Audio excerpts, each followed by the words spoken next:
Chapter 130, Backlund's Secret Gathering. Klein looked at Swain standing before the monster's corpse before looking sideways towards the mandated Punisher, who was helping his semi-conscious partner up by the arm. Klein suddenly felt an indescribable sadness. It was almost impossible for members of the Nighthawks, mandated Punishers, and the machinery hive mind to be known as heroes. The things they did were never made known to the public, but only hidden in confidential dockets. But the danger and pain they endured were ever so real. Perhaps there would be a day when my enemy will be one of my teammates. Klein sighed silently.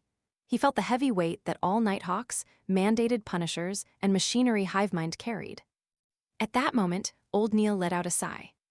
"Let's go, let's not disturb them." "Okay." Klein picked up his cane. Just as he widened his stride, he suddenly noticed that old Neil was still holding his left hand. He asked, concerned, "Are you hurt?"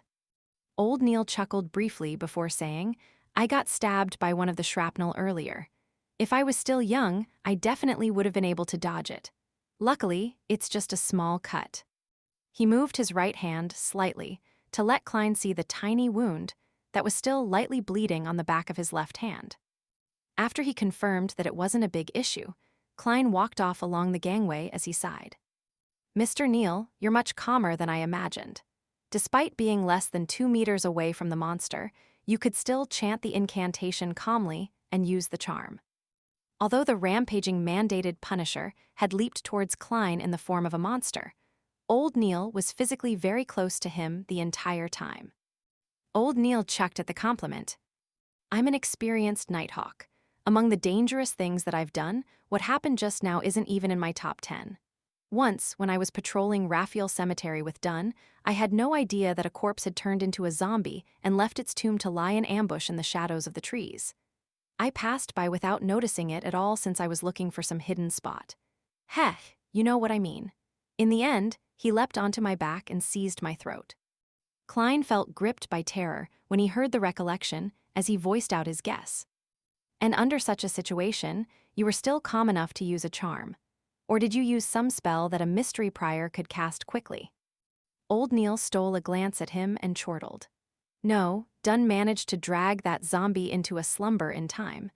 I'm telling you this story to tell you that, as a Nighthawk, you not only have to believe in yourself, you also have to trust your teammates too." Klein fell silent for a few seconds. Then, he replied both sincerely and jokingly, "Mr. Neil, you are so wise today." Old Neil did a tiny hop and found his footing on the pier. He replied in disdain, "That's because you only get to know the most trivial side of me usually." The two of them left the harbor and walked towards Evil Dragon Bar. Klein put away his revolver, set his cane aside, and took off his jacket. Under the light of the gas street lamp, he started checking if there was any damage to his jacket. How lucky, there are only a few splinters and a patch that got dirtied. He removed the splinters and roughly patted the dust away. Then, he put it back on. Old Neil looked at him with a smile and mimicked his tone by adding leisurely, "What a pity, there's no way to claim compensation." Klein was temporarily at a loss for words. "I'm not such a person," he emphasized in his heart. As the public carriage arrived, Klein took out his silver vine-leaf pocket watch and flipped it open to check the time. "If there's nothing else, I have to head home," he turned to tell Old Neil. Old Neil nodded slightly and said, "Enjoy your dinner at home. You don't need to think about the slumber charm. I'll get Swain to compensate me. He's a rich man after all. Of course, I won't go today. I have to consider his mood." Klein opened his mouth, but in the end he only said, "Thank you for your generosity." He boarded the carriage quickly and returned to Daffodil Street. It was already past 7 in the evening, and the sky had already grown dark. Klein took out his keys to open the door and saw Melissa taking off her fishnet hat and setting it on the clothes rack. He smiled and did small talk. "You just got back." Then his mixed emotions suddenly vanished, and he felt relaxed and warm. "There was a practical lesson in school today," Melissa explained seriously. Klein sniffed and smelled the fragrance of food. He was stunned and asked subconsciously, "Then, who's cooking dinner?" The moment he finished his sentence, both of them answered the question in unison, "Benson." Their tone had a hint of alarm. Benson, who had heard their conversation, walked out of the kitchen. While wiping his hands on an apron, he said, "Do you have no confidence in my cooking? I remember that before Melissa learned how to cook, you two would wait for me to come home and watch me cook with anticipation. Actually, cooking is so easy. You want potato beef stew? Put in the beef first, then the potatoes, then add some seasoning." Klein and Melissa exchanged glances and remained silent. Putting aside his cane and took off his hat, Klein turned around and smiled. "I think it's time to hire a maidservant. It's very unhealthy to not eat dinner on time. But I don't want to have a stranger next to us when we chat. That'll make me feel uncomfortable," Melissa said, subconsciously finding an excuse to object. Klein spoke with a smile as he took off his jacket. "I don't mind." Just then, his expression froze, and he stopped what he was doing. "I almost took off my jacket. I still have a revolver at my armpit." Ahem. He cleared his throat and pretended nothing happened. "Don't mind her. When we get home, we can let the maidservant rest in her room. I doubt any maidservant would dislike resting. We must find a maidservant who's willing to learn how to cook." He didn't want to endure the torture of a cuisine that left him guessing in the future. Benson stood at the kitchen and nodded in agreement.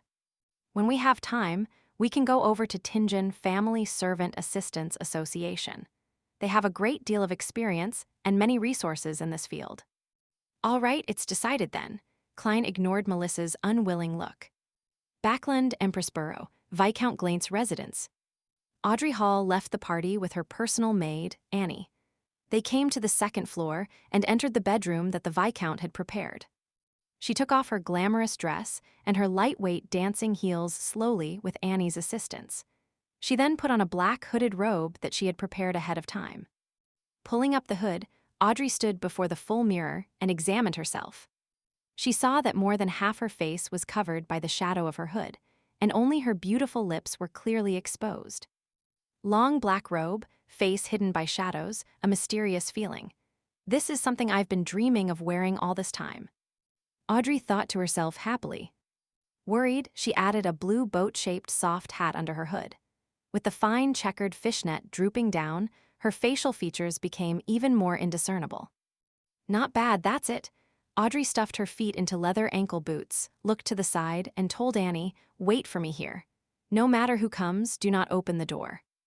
Annie looked at her helplessly and said, "But you have to make sure that your trip doesn't take more than an hour." "You should trust me. I have kept my promise every single time in the past." Audrey smiled and leaned in towards her personal maidservant. She hugged her and kissed her cheek as etiquette demanded. Then she walked quickly and pulled up her hood. Turning around, she exited the bedroom through a secret door. She walked all the way down and came to the side door of the Viscount's residence, where she saw that there was already a carriage waiting there. Glaint stood amidst the shadows as he glanced at Audrey and complimented sincerely.